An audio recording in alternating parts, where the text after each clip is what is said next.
If we're only measuring test scores and attendance, we're not tracking the health of the culture, we're just counting the symptoms.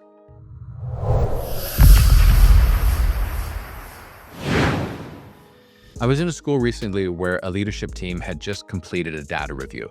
The reports looked great. Attendance was up, behavior incidents were down, academic data was trending in the right direction, but something still felt off. One of the assistant principals pulled me aside and said, "Our data's clean, but the staff are exhausted, and the culture's quietly slipping."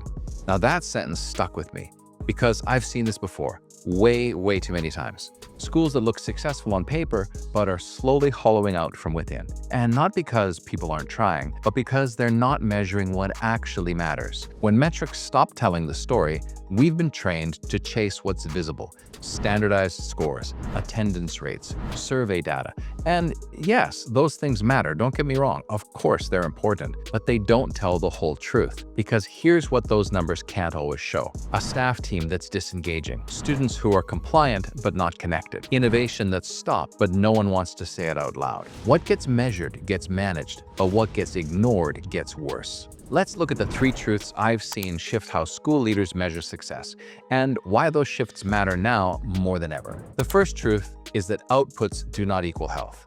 In one school, a senior leader showed me their improvement dashboard. There were 27 KPIs: attendance, nap plan growth, suspensions, parent feedback scores. It looked really robust. But when I asked, "What are you using to track staff energy or trust in leadership?" they paused. "We don't really measure that," they said. "We just get a feel for it."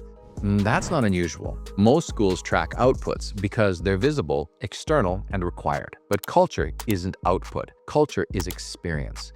And when you don't measure experience, you rely on gut instincts to manage what actually drives the work. Healthy schools don't just track achievement, they track energy, engagement, trust. Because if you wait until the numbers dip to ask how people are doing, you're too late. Way too late.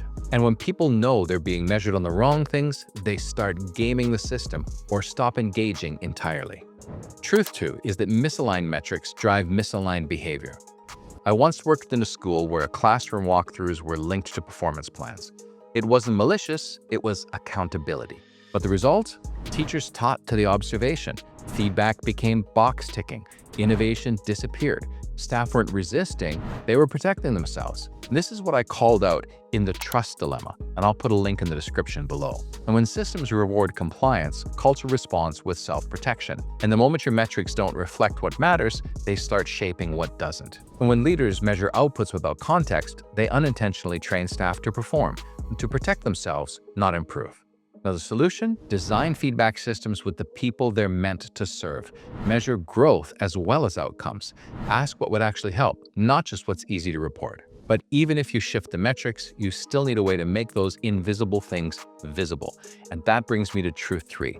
What matters most is often the hardest to count, but the easiest to feel. Now, in a school that had rebuilt its culture after a tough few years, I asked the leadership team what their indicators of progress were. They said, "It's in the staff room. There's laughter now. People are showing up early for the good stuff, not just the urgent stuff." This wasn't on a spreadsheet, but it was everywhere. Because trust, energy, and belief don't hide well. When they're missing, you feel it and you can see it. And when they return, it changes everything. Not everything that matters can be counted, but everything that matters leaves a trace. So we have to start paying attention to the things that show up before the data dips. Who's withdrawing? Where creativity is stalling? How it feels to walk through the halls. That's real feedback. And the best leaders know to treat that as data, not anecdote. If the only things you're tracking are scores and attendance, you might be managing a school, but you're not leading a culture.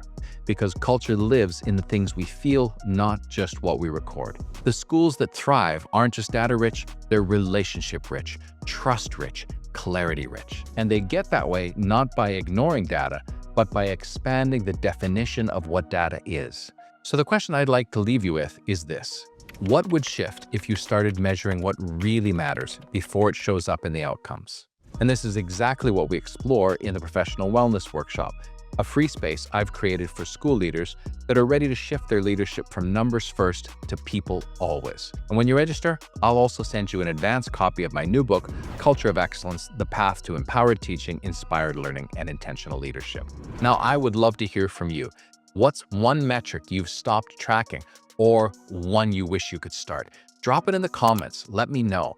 And like this if it got you thinking so that other people can think about this too. Follow for Clarity First Leadership Insights and share this with a colleague who's ready to shift the story on what counts.